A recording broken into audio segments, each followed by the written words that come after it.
शुभ प्रभात विद्यार्थियों। आज हम पढ़ने जा रहे हैं एक नई कहानी जिसका नाम है गटरू गधा। बच्चों, इस तस्वीर को ध्यान से देखिए। यहाँ आपको क्या दिखेगा? यहाँ एक जानवर है जिसकी पीठ पर कुछ भारी सा रखा हुआ है। तस्वीर देखकर आपको समझ में आ रहा होगा कि यह जो जानवर है जिसका नाम है गधा, ये इस भारी भरकम सामान को बड़ी मुश्किल से उठा रहा है।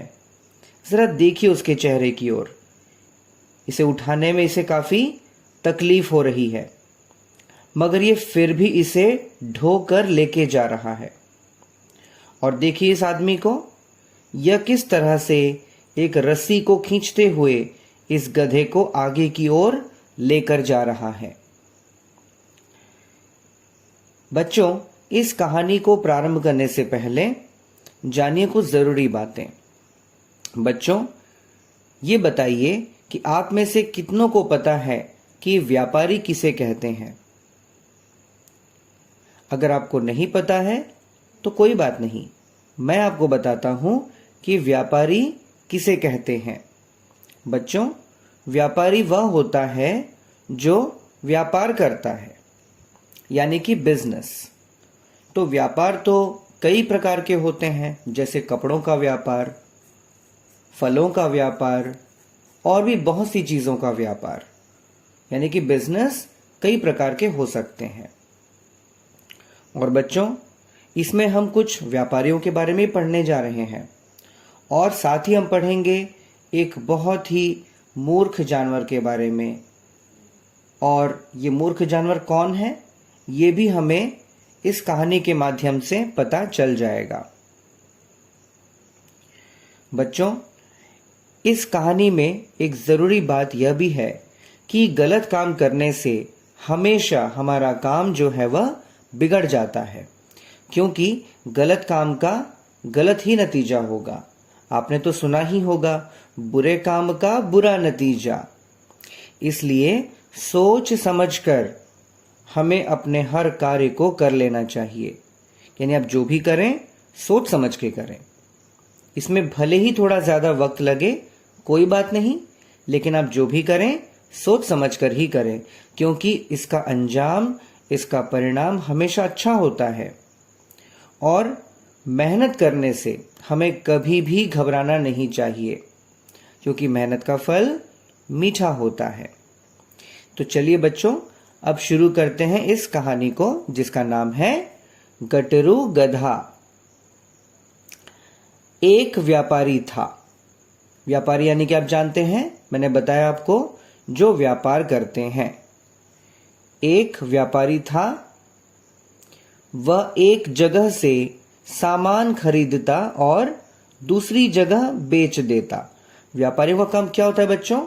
एक जगह से वो थोड़े कम दाम में सामान खरीदते हैं और फिर दूसरी जगह जाकर थोड़े ज्यादा दाम पे उसे बेच देते हैं। जरा सोचिए, अगर आपने कोई सामान खरीदा जिसकी कीमत है मान लीजिए 10 रुपए, और आपने उतने ही दाम पर उसे बेच भी दिया, यानी 10 रुपए में बेच दिया, तो इसमें आपका फायदा क्या हुआ?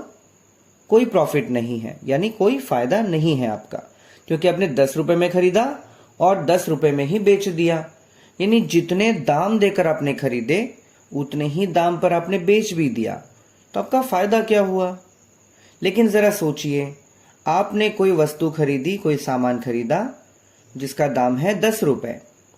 आपने उसे अपने किसी दोस्त को या किसी व्यक्ति को बेच दिया। कितने में बेचा आपने? मान लीजिए आपने उसे बेचा 12 रुपए में। ठीक है, तो आपको याद रखना होगा, आपने खरीदा था 10 रुपए में, लेकिन आपने उसे बेचा 12 रुपए में, यानी 10 रुपीज से उसे खरीदा और 12 रुपीज में उसको बेच दिया। तो 12 बड़ा है कि 10, ये तो आप जानते हैं। तो जैसे आपने बेचा तो आपको 2 रुपए का फायदा हुआ। तो एक व्यापारी यही करता है, एक सामान को खरीदता है एक जगह से, फिर उसे दूसरी जगह पर थोड़े अधिक दाम पर बेच दिया करता है, जिससे उसको फायदा मिल सके। उसके पास एक गधा था। तस्वीर को देखिए, ये रहा वो व्यापारी। इसका काम था एक जगह से सामान खरीदना और दूसरी जगह पर बेचना। ये रहा इसका सामान, गधे की पीठ पर है।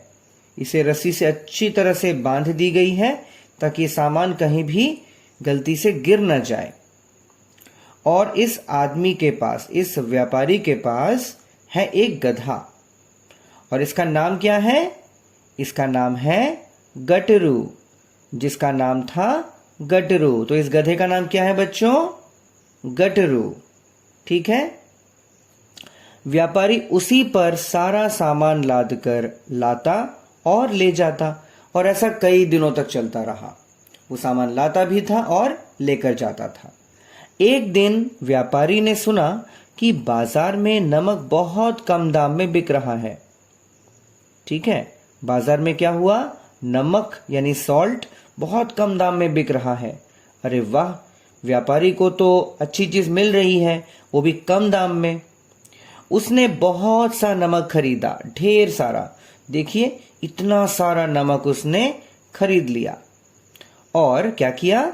गटरू की पीठ पर लाद दिया। यानी इस नमक की बड़ी सी बोरी को उसने खरीदा और अपने गधे गटरू के पीठ पर इसे लाद दिया। अब गटरू इसको सारी रास्ते तक लेकर जाएगा। आज मालिक ने यह क्या खरीदा है? यह तो इतना भारी है कि मैं उठा भी नहीं सकता।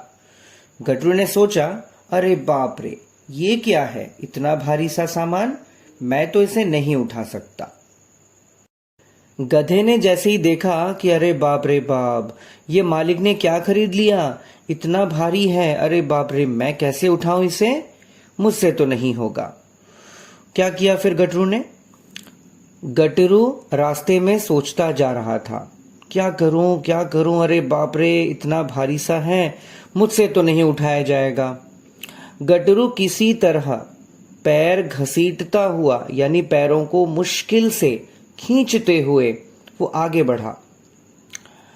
अपने मालिक के साथ वह धीरे धीरे बढ़ने लगा, क्योंकि तेज चलना तो उसके लिए संभव नहीं है। इतना भारी सा जो सामान उसकी पीठ पर है, वो कैसे तेजी से चलता?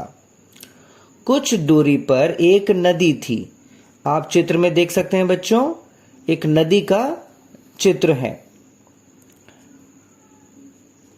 वे उसे पार करने लगे और अचानक गटरू फिसलकर पानी में गिर गया। हे भगवान, अब क्या होगा? नदी से तो दोनों जा रहे थे, नदी के रास्ते से, मालिक यानी व्यापारी और ये गधा गटरू। अचानक गटरू की पैर फिसल गई और वह पानी में गिरा। किसी तरह वह उठा, बड़ी मुश्किल से। गटरू को लगा कि पीठ का बोझ बहुत कम हो गया है। अरे क्या बात है, पीठ का बोझ तो इतना हल्का हल्का, क्या हो गया अचानक? वह बहुत खुश हुआ। कुछ दिन बाद व्यापारी फिर गटरू को साथ लेकर नमक खरीदने गया। इस बार भी बोझ बहुत अधिक था। जब गटरू नदी पार करने लगा तो वह जानबूझकर फिर उसी जगह पर फिसला, क्योंकि उसे मालूम चल गया था कि ठीक इसी जगह पर फिसलने से मेरे पीठ पर जो वजन है, जो भार है, वह हल्का हो जाएगा। इसलिए उसने चालाकी से वहीं पर जानबूझकर फिसलना ठीक समझा, जिससे कि उसके पीठ पर रखी जो भारी भरकम सामान है वह हल्की हो सके। नमक नदी के पानी में घुल गया। ये जो नमक आप देख रहे हैं बच्चों, इस बोरे के अंदर है। अब नमक को आप पानी में देखिए रख के, क्या होता है? नमक पानी में घुल जाता है। यहां पर भी वही हुआ। नमक नदी के पानी में घुल गया और उसकी पीठ का भार कम हो गया। देखिए इस तस्वीर में कितना खुश लग रहा है, मुस्कुरा भी रहा है, कितने मजे से चल रहा है। और बोरे की आकृति को देखिए, यहाँ पर बोरा कितना बड़ा है, यहाँ बोरा छोटा हो गया है, क्योंकि इसमें जो नमक था वह इस पानी में, नदी के पानी में घुल जाता है, जिसके कारण अब यह नमक कम हो चुका है। व्यापारी गधे की चालाकी समझ गया और बोला, ठीक है, मैं भी इस आलसी गधे को सबक सिखाऊंगा। इसने मेरा बहुत नुकसान किया है। भाई नुकसान तो हुआ, व्यापारी इतनी दूर से नमक खरीद कर लाता है, क्यों? ताकि वह उसे बेच सके। लेकिन इस गधे ने क्या किया? काम करने से वो डरता है, यानी मेहनत करने से ये डरता है। इसे लगा कि बार बार नदी में जाकर फिसलने से ये पीठ पर रखा हुआ सामान इस तरह हल्का हो जाएगा। मगर इसमें मालिक का तो नुकसान हुआ ना, और इसने मेहनत नहीं करनी चाहिए। तो मेहनत नहीं करने से क्या इसका फल अच्छा होता है बच्चों? बिल्कुल नहीं होता। मेहनत नहीं करने का फल बहुत बुरा होता है। अगली बार व्यापारी ने कुछ रुई खरीदी, रुई यानी कि कॉटन, और गधे की पीठ पर लाद दी। गधे को तो ये नहीं पता कि पीठ पर रखा सामान नमक है या रुई, वो समझ नहीं पाया। बस उसको लगा कि चलो आज भी मेरी पीठ पर कुछ सामान है और मैं वापस नदी में जाकर जानबूझकर फिसल जाऊंगा ताकि ये फिर से हल्की हो जाए और मुझे तकलीफ ना हो। दरअसल ये जो गधा है, गटरू, ये मेहनत करने से डरता है। और बच्चों, हमें मेहनत करने से कभी नहीं डरना चाहिए। हमें हिम्मत करके मेहनत करना चाहिए। गटरू ने सोचा, इस बार भार बहुत कम है, क्योंकि रुई जो है आप देख सकते हैं हाथ में लेकर, रुई काफी हल्की होती है। आपने रुई कहाँ देखा होगा? सोचिए, जो हम तकिया इस्तेमाल करते हैं, पिलो, उस तकिए के भीतर होता है रुई। इसके कारण वह नरम होता है।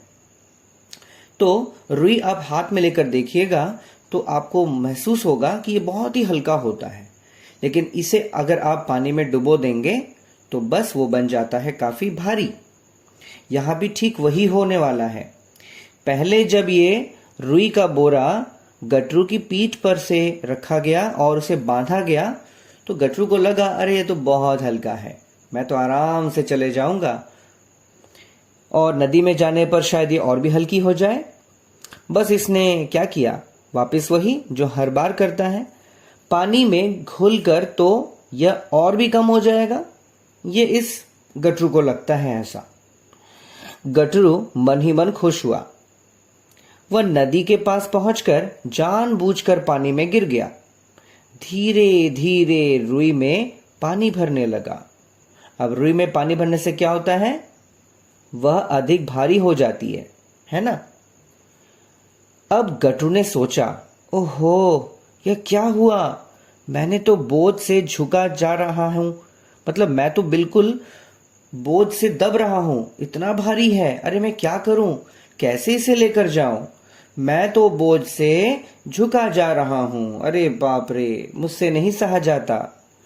गटरू रास्ते में ही बहुत थक गया। देखिए इसकी हालत, कितनी बुरी हालत हो गई। जो मेहनत करने से डरते हैं उन्हें अंत में पछताना होता है। अब गटरू को भी पछताना पड़ रहा है। किसी तरह धीरे धीरे चलता हुआ वह घर पहुंचा। तो बच्चों, आपने देखा कि जो लोग मेहनत करने से डरते हैं या मेहनत से घबरा जाते हैं, उन्हें अंत में इसका फल मिलता है, क्योंकि मेहनत करने वालों को अच्छा फल मिलता है। इसलिए हमें कोई भी काम क्यों ना दिया जाए, कुछ भी, हमें उसे पूरा करना चाहिए। लेकिन हाँ, आप कभी काम से ना भागें। काम से भागने से इसका अंजाम हमेशा गलत होता है। जैसे आप बच्चों के लिए सबसे जरूरी है खूब मेहनत करना, दिल लगाकर पढ़ाई करना।